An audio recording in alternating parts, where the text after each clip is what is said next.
안녕하십니까. 신인균 군사TV 디펜스 브리핑입니다. 자, 오늘도 아주 중요한 군사무기 관련 소식 전해드리겠습니다. 자, 튀르키예 정말 나서면서 애매한 스탠스를 취하고 있는 튀르키예. 그 애매한 스탠스의 정점이 바로 튀르키예가 러시아로부터 S-400 지대공 미사일을 도입했던 바로 그 시점부터였죠. 그러면서 트럼프 1기 행정부 때 트럼프 대통령이 뭐한 짓이야 해서 이 F-35 사업에서 퇴출시켜버리고 그때부터 그냥 고립의 길로 점점 들어갔는데 그 튀르키예가 자기네들이 가지고 있는 S-400 지대공 미사일 2개 포대 그걸 러시아에 되팔겠다라는 정말 신박한 이런 아이디어가 나왔는데요. 그 배경은 뭐고 또 그 목적은 뭔지 보도록 하겠습니다. 자, 5가지 단신 먼저 보겠습니다.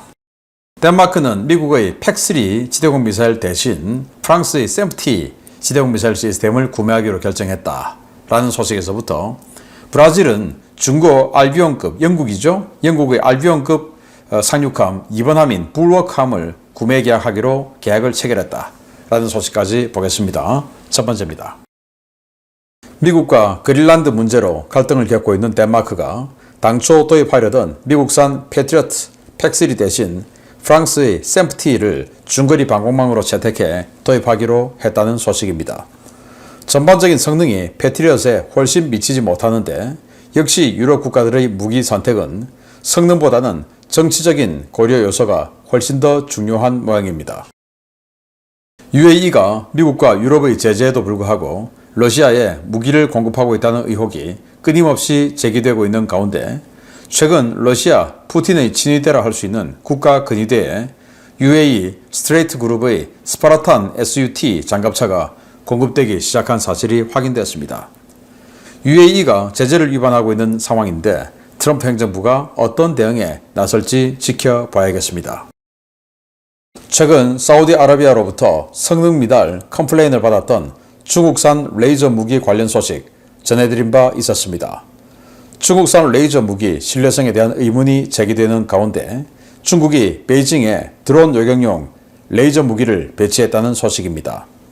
사우디보다 비도 많이 오고 미세먼지 농도가 대단히 심한 베이징에서는 레이저로 드론 요격이 어려울 것 같은데 무슨 배짱인지 모르겠습니다.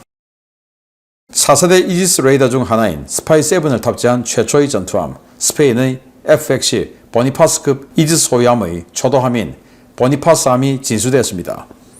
착공 3년 5개월 만의 일인데 아직 레이더 등 핵심 장비는 탑재되지 않은 상태여서 해군 인도는 오는 2028년 이후로 예정되어 있다고 합니다.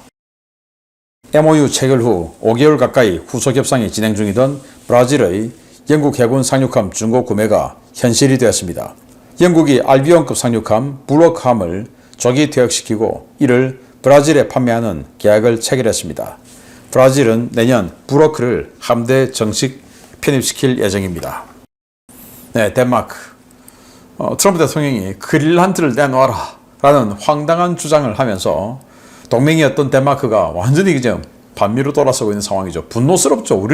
우리 같아도 독도 내놔라 그러면은 가만히 있지 않겠죠. 그보다 더한 거죠. 얘기는 독도는 분쟁지역인데 그린란드는 분쟁지역도 아니에요.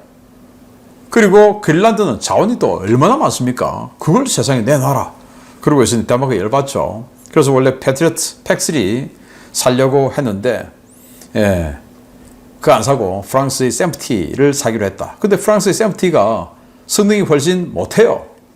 그러거나 말거나 그래도 미국 건 안 사겠다. 지금 이런 상황이 됐는데 자, 제가 방금 참 이 독도는 분쟁지역이다 라고 하는 걸 가지고 또 이 좌파들이 신인균이 너 독도를 분쟁지역이라고 해 너 뭐 토착 애구냐 할 건데 네, 저는 국제정치학자입니다. 국제정치적으로 독도는 분쟁지역으로 규정되어 있습니다. 사실을 사실이라고 이야기를 해야지 사실을 은폐를 하면 안 되죠. 그거 냉정하게 그 사실을 인지하고 독도에 대한 우리 영유권을 회복하고 완전히 확실하게 굳히는 작업에 들어가야지 독도는 우리 거야 라고 우리만 우기면 안 된다는 겁니다. 국제적으로는 분쟁지역으로 지금 규정되어 있습니다. 리앙쿠르 락스예요. 독도의 이름이. 그걸 우리 잘 알고 대처해야 되겠다라는 말씀을 한 번 더 드리고요. 자, 이 장갑차인데요. UAE가 만들었어요. SUT, 뭐 스포츠 유틸리티 트럭인가. 하여튼 이 SUT를 이 UAE가 희한하게도 우크라이나에도 팔았어요. 그리고 러시아군에도 팔았어요.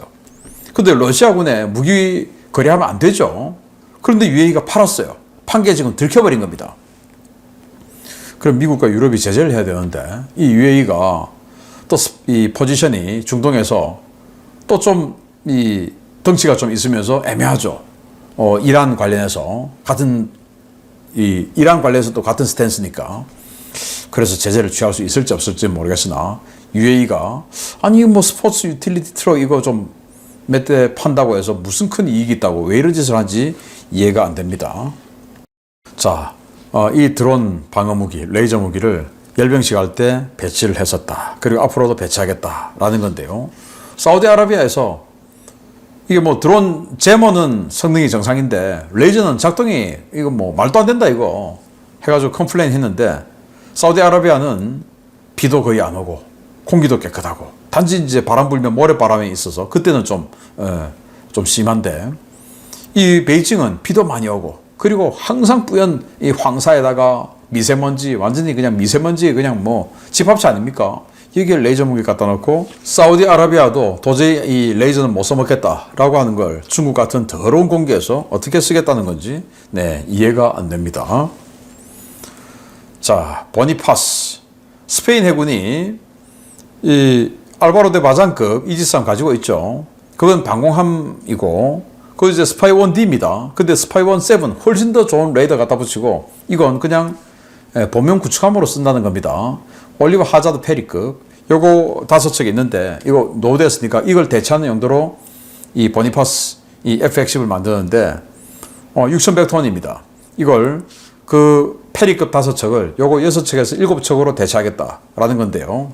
그래서 MD를 안 하겠다는 겁니다. 이 배를 가지고 이 좋은 레이더를 갖다 붙이고 그래서 여기 ESSM 마크 41 수직 발사관 16셀 해서 16셀 한 셀당 ESSM 4발 들어가지 않습니까? 그래서 이 ESSM 64발 집어넣겠다 라고 하는데 MD는 안 하고 MD라는 것이 이제 탄도미사일 요격 이야기를 하는 겁니다. 그리고 ESSM 블락 2를 넣겠다고 하는데 이 블락 2는 극초음속 미사일에 대한 대응 능력은 있어요. 자, 그런데 이 착공에서부터 진수하는 데까지 무려 3년 5개월 걸렸어요. 레이더 지금 안 들어있습니다. 이거 이제 의장공사 들어가면 레이더 장착하는데 지금 껍데기 상태입니다. 우리나라 같으면 이거 1년 뭐 한 2, 3개월 만에 다 할 일이죠.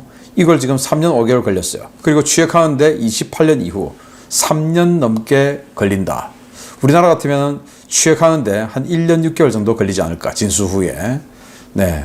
참 우리하고는 뭔가 스피드가 다르네요. 자, 영국의 알비온급 상륙함. 여기 18,500톤짜리인데 이 상륙함 2척이 있어요.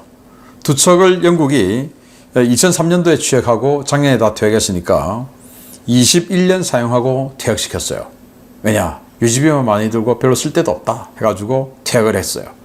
근데 이걸 이제 브라질이 이번하면 우리한테 파세요 해서 지금까지 계속 논의하다가 이제 드디어 계약을 체결했습니다.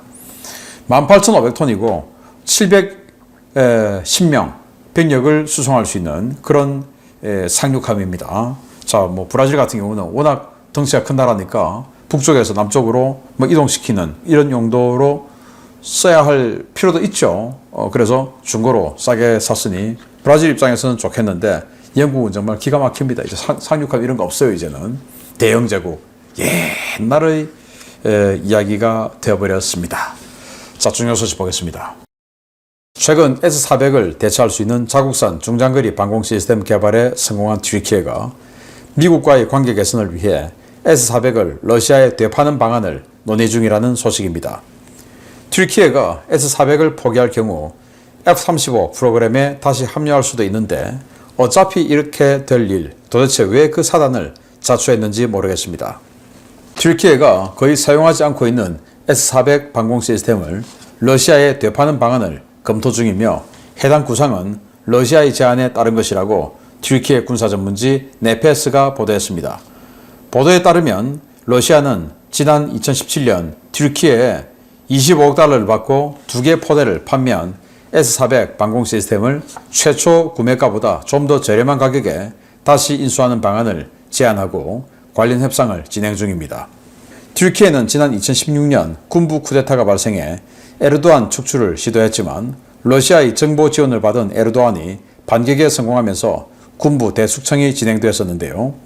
당시 숙청으로 숙련된 전투기 조종사들이 대거 투옥되면서 튀르키예는 방공 공백을 메운다는 명분으로 러시아로부터 S-400을 구매한 바 있습니다. 튀르키예가 러시아제 방공 무기를 구매하자 미국은 튀르키예를 F-35 프로그램에서 퇴출시킨 것은 물론 튀르키예용으로 출구됐던 기체를 압류하고 튀르키예가 지급한 10억 달러 이상의 분담금에 대한 환불도 거부했습니다. 튀르키예는 F-35를 대체할 차세대 스텔스 전투기 자체 개발에 나서는 한편 S-400을 대신할 수 있는 중장거리 방공 시스템 사이퍼 시리즈를 개발했는데요. 이러한 자체 무기 개발 사업이 진행되는 동안 S-400은 튀르키예 방공망에 편입되지 못한 채 사실상 방치 상태로 보관되어 있었습니다. 튀르키예가 S-400을 러시아에 되팔고 나토 표준 방공망으로 전력을 재정비하려는 것은 최근 급격히 커지고 있는 유럽 방공무기 시장을 노린 정치적 의도가 깔려있다는 평가도 나오고 있는데요. 과연 튀르키예가 S-400 포기로 미국과 나토 동맹국들의 무너진 신뢰를 다시 회복할 수 있을지 지켜봐야겠습니다. 네, 튀르키예가 이 S-400을 2개 포대를 샀죠. 브로맨스를 막 하면서. 에르도안 대통령 그리고 푸틴이 모스크바에서 열린 막스 에어쇼에서 그냥 아이스크림 나눠 먹으면서 아주 좋은 모습을 연출을 했었어요. 그러면서 이거 샀어요. 그런데 튀르키예는 F-35 공동개발국이었어요. 10억 달러의 분담금을 내고 기술 이전 받고 그리고 이 F-35의 구성품 중에서 일부 품목을 자기네들이 생산해서 납품하는 절충교역 이런 것까지 다 되어 있었는데 그런데 문제는 F-35 한 100여 대 살려고 했는데 이 S-400으로 F-35 비춰보면은 이 F-35의 레이더 반사 특성 다 나오는 거 아니겠습니까? 그걸 러시아에 다 넘겨줄 수 있으니까 트럼프 대통령이 그거 사지 마라 했는데 끝내 도입을 했어요. 그래서 그러면 이들은 F-35 퇴출이야 해서 아나돌로 항공모함에도 F-35B 얹으려고 했는데 그것도 이제 무산되고 결국 아나돌로 항공모함은 지금 무인기 항모로 이제 쓰게끔 됐죠. 그리고 자기네들 이제 F-35 없으니까 안 되겠다. 스텔스 전투기 있어야 되는데 해서 지금 칸 개발하고 있고 그리고는 나토에서 거의 왕따 포지션이 되어 있는 상황이고 뭐 이렇게 됐죠. 왜 그러면 이거 샀냐? 바로 2016년의 쿠데타입니다.